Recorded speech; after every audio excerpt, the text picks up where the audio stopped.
The agenda this week studied the making of the man who would become the first African-American president of the United States and debated the role of corporations as defenders of liberal democracy.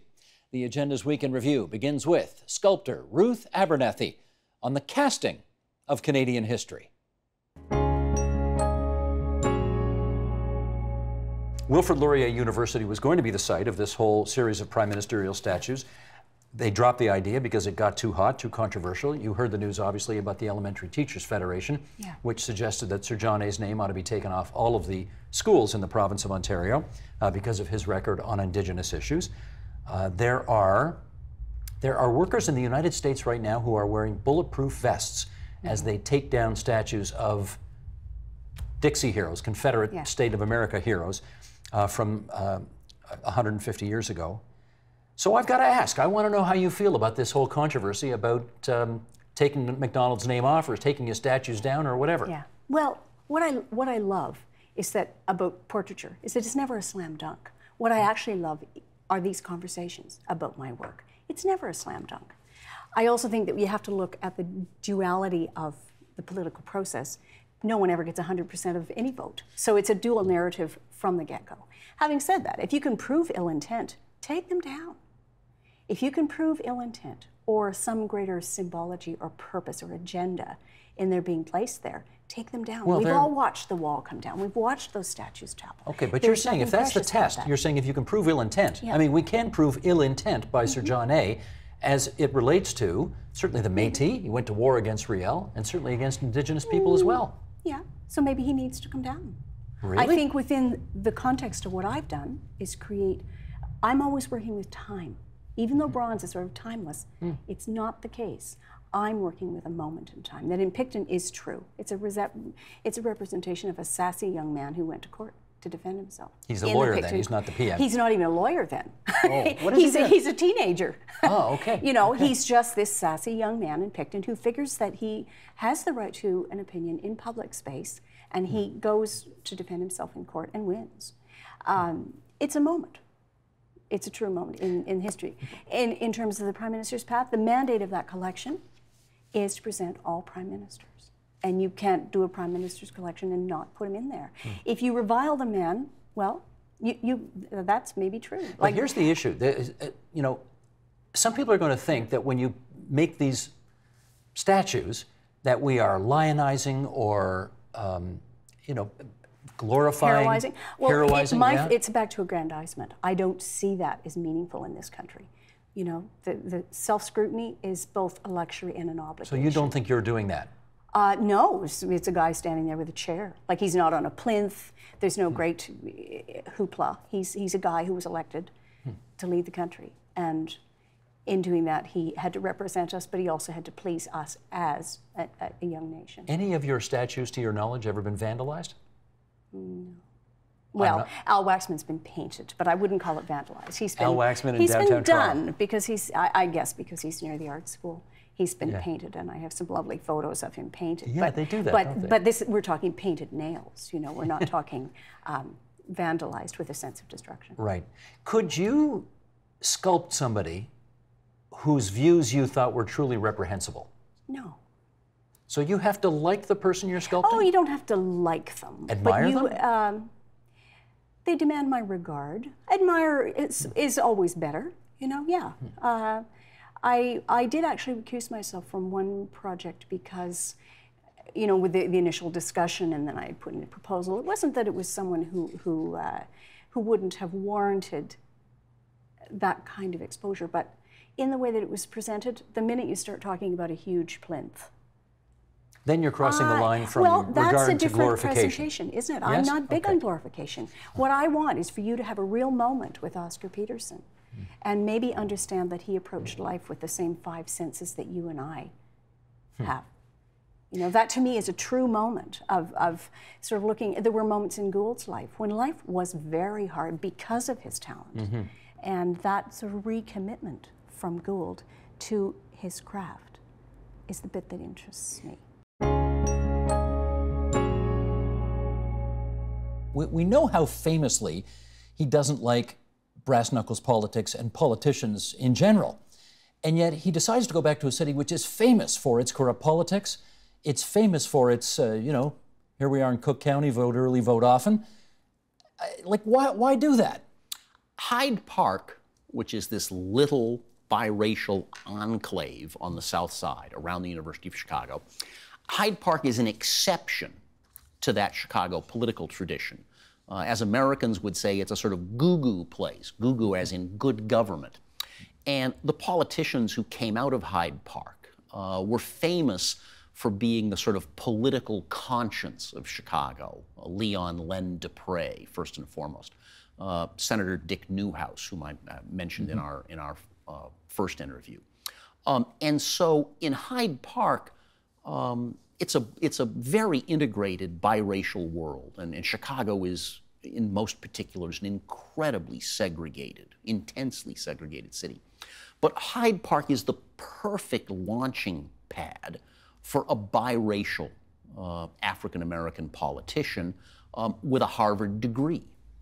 Well, this is what I want to explore further, because one of the things we established in the first part of our interview was the notion that the rest of the world may have seen him as an African-American, but he sure did not. He was Hawaiian, and then he was Indonesian, but he really didn't get into his African-American soul until he moved to Chicago. And yet, when he was there, here's a couple of quotes. You've got a fellow African-American state senator saying, Barack is viewed to be part white man. He is viewed in part to be white man in blackface in our community. And you've got somebody else saying he's an African and he's an American, but he's not an African-American. He doesn't understand the hurt that black men feel. Was this the book on Obama when he was back in Chicago politics? Yes. It was, eh? Barack, before law school, the 3 years he spends working as a community organizer on the far South Side, is his first real exposure to black Americans. And he learns an awful lot, particularly about black church culture during those years. But when he returns to Chicago in 1991 and starts actively getting involved in local politics, he is viewed as an outsider because, unlike most black Chicagoans, he wasn't born there. He didn't grow up in that intensely racist, segregated atmosphere.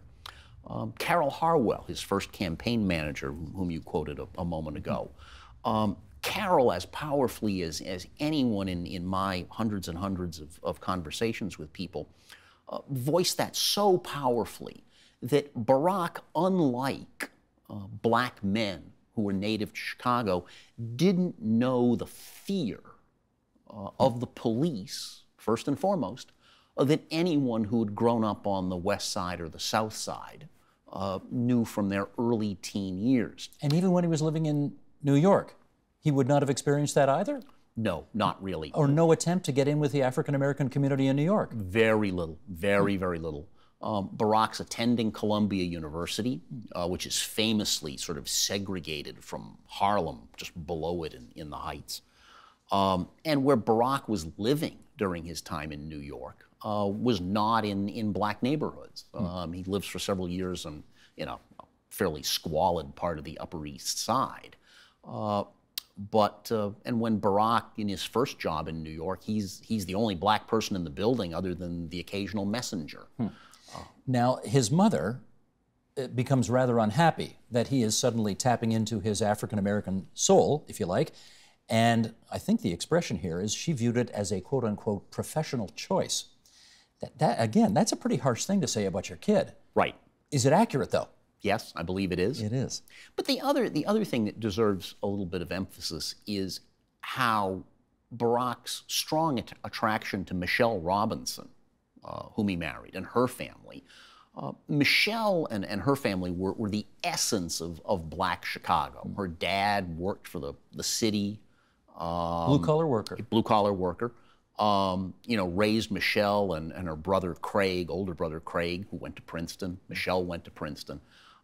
And so through Michelle and her family, Barack acquired a grounding in black Chicago. And that's a crucial part of the identity he was establishing for himself.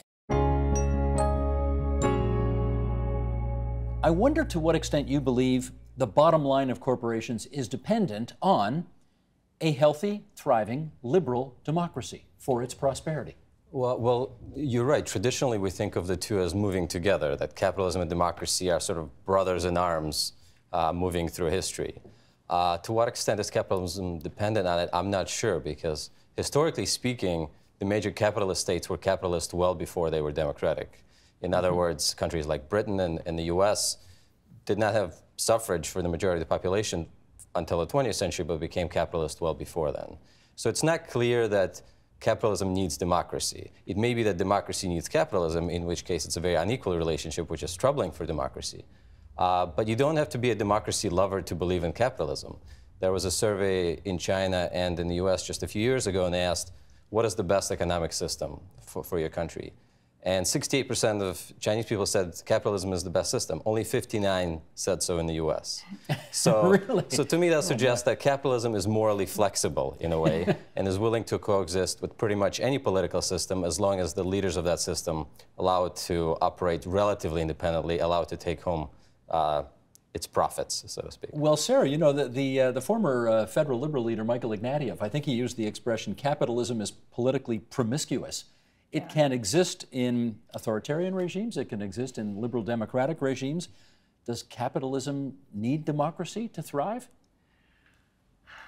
I think that there has historically been a relationship between the two. I'm not sure about the dependence, but I do know that in different eras, the corporate elite have responded differently to democratic pressures. So the last time that the corporate elite really came together in a very powerful way was in the 40s and 50s, when labor unions were having their great growth post Second World War. And the corporate elite were quite unified in doing things that would push down the labor movement. And when the labor movement finally was sort of taken apart, the corporate elite then fragmented. And now we're seeing a moment when at least many of the corporate elite are coming back together around this. We've just had 20 years of massive globalization that the kinds of things that Trump is doing could really undermine. And so they're coming back together to protect the version of capitalism that involves globalization, free flow of capital, free flow of people across borders. So right now we're seeing that. Of course, not all the corporate elite, because there's Hobby Lobby and Home Depot and the Coke industries, which are very much on Trump's side right now. So it's not all of the corporate elite. Bhaskar, let me read something. This is from Robert Kuttner, writing in the American Prospect earlier this year, and then I'll get you to comment on this first. Kuttner writes, there is a perverse and paradoxical symbiosis here. Corporate America and its Republican allies execute economic policies that make daily life more arduous for ordinary people. But they burnish their image by supporting liberal social causes like immigrant rights and protections for transgender people.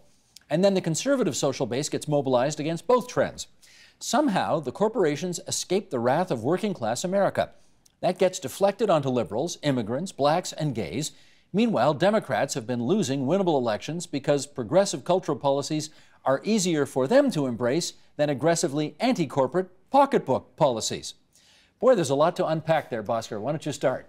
Well, I think to begin with, it's important to note that there's a lot of people of color, women, gays, the rest of the people on his list that are in fact part of working class America. So I think we need to go beyond kind of the narrow frame of the way it's been used. I think a lot in the media in the United States, where working class is synonymous with just white people, when of course it really isn't. I would say yes, there is something to that, but we could even simplify it even more. Corporations are populated by people who have some degrees of autonomy. If you have a crop of, let's say, tech CEOs and workers that are mostly young, they have certain social and cultural sensibilities, and it so happens that a lot of their audience do too. They're going to frame certain appeals in kind of a moral and in line with their moral and social views. But once we get to the point that certain other demands cut into their bottom line, I think in the end they'll have to, by nature of structure, not because they're bad people, they'll have to go and protect their bottom line. I think we should less think about this kind of conservative backlash as being fueled by corporations so much as fueled by the lack of state and political regulations. And the Democrats simply are a party of capital. The second most enthusiastic party of capital, as it's been called before. We don't have a social democratic party in the United States. We don't have a party pushing for the interests of workers. So both different parties are going to differentiate themselves largely on social issues or to the degree that they'll believe in deregulation or cutting down unions, but they have this commonality, which is, I think, based on something rational, based on how our system is set up. And that is the Agenda's Week in Review for this Friday, September 29th, 2017. You can see all of those conversations in their entirety on our website, that's tvo.org, on our YouTube channel at youtube.com/theagenda, and thanks to our nightly Twitter live stream on our Periscope page. That's periscope.tv/theagenda. Help TVO create a better world through the power of learning. Visit tvo.org and make a tax-deductible donation today.